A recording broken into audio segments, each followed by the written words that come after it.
When you order like a $20 craft cocktail today, you're paying for this aesthetic of just absolute clinical purity. Absolutely. Right, like the bartender is using these stainless steel jiggers, the ice is this perfectly clear geometric cube, and the whole workspace looks, well, it looks like an operating room. Yeah, we totally expect our luxury to be pristine, completely separated from the dirt of the earth. Exactly. But if you look at how the absolute peak of high society luxury was actually created, say, 300 years ago, that pristine image just completely shatters. It really does. It upends our whole modern understanding of how luxury is manufactured. So welcome to today's deep dive. We are exploring the luxurious and honestly highly secretive world of 18th century royal distillation. We've got translated excerpts from this fascinating manual from the year 1700 called La Maison Reglée. Which roughly translates to the well-regulated house. Right. And it was written by this master named Oettinger.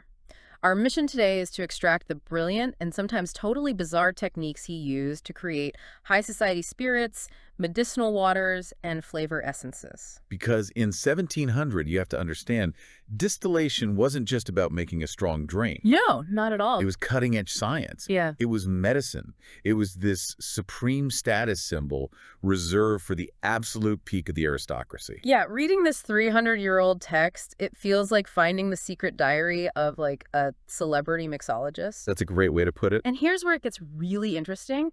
The incredible lengths this guy went to for the perfect drink. I mean, we're talking about burying bottles in horse manure. Yeah, the manure is, well, we will definitely get to the manure. We have to. But first, we really need to look at Oettinger's resume because it is just a roadmap of 17th century European opulence. He had an incredible career. Right. He says he dedicated 35 years of his life to the office from a really young age, which was the management of the royal pantries and luxury provisions. And he traveled everywhere to gather this knowledge. Spain, Holland, Germany. Especially Italy, right? That's where he says he mastered sorbets, iced waters, and liqueurs. Yeah, but his historical footprint is so much bigger than just making pleasant drinks. He casually mentions in the text that he was one of the first 3 people to introduce and popularize chocolate, tea, and coffee in France. Wait, really? Just casually drops that in there? Just mentions it in passing, yeah. Wow. Which, I mean, that completely reframes his role. He's like a modern-day tech visionary combined with a Michelin-starred chef. Exactly. He's bringing these exotic new botanical technologies, coffee and tea, to a completely naive public. So what does this all mean for his actual day-to-day job? Was he just pouring drinks or was he running a laboratory? He was absolutely running a laboratory and serving the absolute highest echelon of society. Right, like King Louis XIV at the Comte de Chères. Yep, the Queen at Fontainebleau, the King's brother at St. Cloud, Monseigneur le Dauphin. It's an insane client list. Ah. And he had this royal privilege granted by Monsieur Letellier. What's fascinating here is how Oettinger leverages his royal connections to validate his authority before he even reveals his recipes. Holding that royal privilege meant his methods were essentially state-of-the-art intellectual property. So it wasn't just a recipe book. No, his book was a rare glimpse into the absolute highest standard of living in 1700. He is dictating what luxury is. Okay, let's unpack this, because dictating that level of luxury required some serious hardware. He gets really specific about his 18th century tech, especially his use of the bain-marie. The water bath, yeah. The fundamental technique for distillation. Right, so he breaks down the apparatus.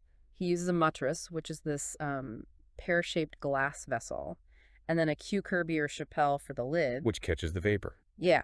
But the luting process, the sealing, is wild. He doesn't have rubber gaskets. So he seals the edges with a paste made of flour and coarse paper so no vapor escapes. It's functional baking applied to chemistry. He's creating a cement that hardens under the heat. But wait, isn't sealing a boiling glass jar with wet dough incredibly dangerous? Like, he's building a pressurized glass bomb in his kitchen. Oh, it was extremely dangerous. Yeah. Working with hand-blown glass, open flames, highly flammable ethanol vapors. That sounds terrifying. It highlights the extraordinary culinary discipline they needed. The margins for error were practically zero. He makes that super clear with the bain-marie method. He puts this sealed vessel in a boiling cauldron of water to keep the heat even. But he warns that a 9 or 10-pint vessel can only hold 6 pints of liquid. Because if it's too full, it boils over right into the lid. Right. And then you get all the impurities in your final product. And managing that lid, the chapelle, sounds exhausting. You have to cool it with a wet cloth. It has to be constantly refreshed. because of the thermodynamics. As the vapor condenses, it releases heat into the glass. The wet cloth absorbs that heat, but it dries out almost instantly. So you're just standing there constantly pouring cold water on this cloth. Without modern thermostats, maintaining that exact temperature required the intuition and constant vigilance of a true master. And he uses these very specific terms. He talks about tossing out the phlegm, which is like the first half glass of liquid that comes out. Yeah, that's a crucial step. Yeah. Discarding the phlegm removes impurities, those highly volatile, toxic molecules that boil off first. So he's essentially saving his royal patrons from going blind. Precisely. It's early empirical science. He also constantly warns against the dreaded empire flame. The burnt taste. Yeah, from the liquid scorching the bottom of the still. Which connects to the broader picture of culinary discipline. Avoiding empire flamey wasn't just about taste. If the heat spiked, it would chemically destroy the delicate medicinal compounds. Which brings us to the alternative methods. Yeah. Because if fire is too aggressive for certain delicate extractions, he pivots to, well, sand, the sun, and horse dung. The slow heat methods. Yes. For the summer method, he buries a sealed bottle in a tureen of hot sand, leaves it in the blazing sun for 6 weeks, and then actually moves it to an oven at night. To keep the temperature completely stable. But the winter method is just, it's wild. He buries the sealed bottle up to its neck in a barrel of warm horse dung, the fumier de cheval, for 6 weeks to 2 months. I know it sounds absurd to us today. It really does. It's basically the 1700s version of a slow cooker or a sous vide machine, right? Using the biological heat of composting manure. This raises an important question about how pre-industrial societies solved complex scientific problems. By using poop. Well, yes, but think about the brilliant practicality of it. The constant mild heat of bacterial decomposition was the most reliable incubator available to them. So he uses this for his Queen of Hungary Water. He takes half a pound of shade-dried rosemary flowers, infuses them in spirit of wine, and buries it in the dung until the liquid turns a clear red. And that low, steady heat yields a highly concentrated, pure medicinal extract. Which he used for sprains and wounds, apparently. Exactly. You couldn't pay someone to tend a wood fire with that level of precision for 2 months straight. The manure was a biological thermostat. That is just genius. Disgusting, but genius. And speaking of that spirit of wine he used as a base, he was obsessed with high alcohol by volume. Creating early high-proof spirits was the foundation of his work. He says if you distill 6 pints of eau de vie, you get about 2.5 pints of spirit of wine. And if you distill that again, you get double spirit of wine. He's stripping away the water to create incredibly potent solvents. Which he needed for his meticulous anise recipe. He takes a pound of the best green Spanish anise, infuses it overnight in warm ashes with 6 pints of eau de vie, and distills it. But he gives a very strict visual cue for that one. Right, you have to pull it from the fire at the exact moment the white drop appears to prevent that Empire Himia taste. That white drop is fascinating. It's the louche effect. The essential oils in the anise dissolve in alcohol, but not water. So as the alcohol boils off, there's more water left in the still. Exactly. And when the alcohol concentration drops too low, the oils precipitate out, creating a milky, cloudy drop. So he knew just by looking at that drop that the good stuff was gone.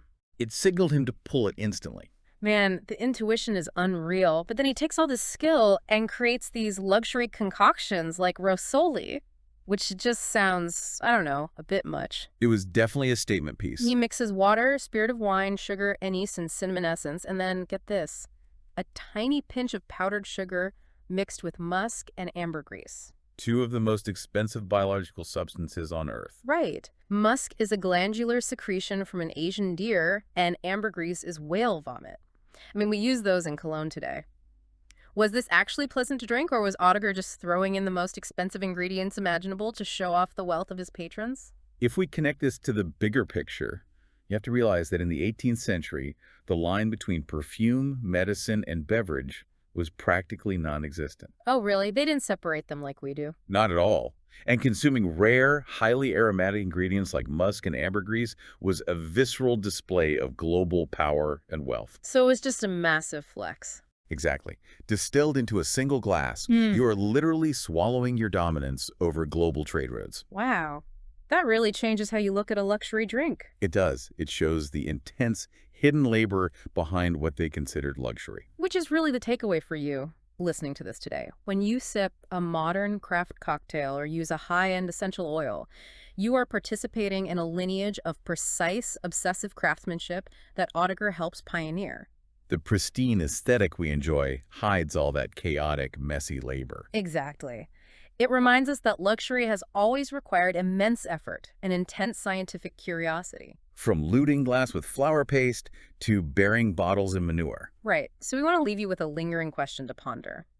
Oettinger used the heat of horse manure to extract the purest, most luxurious medicinal waters of his era. A masterpiece of unseen engineering. So, what seemingly bizarre or absurd processes are hiding behind the closed doors of today's luxury goods and high-end technologies? What are we blindly consuming as magic right now? It makes you wonder. It really does.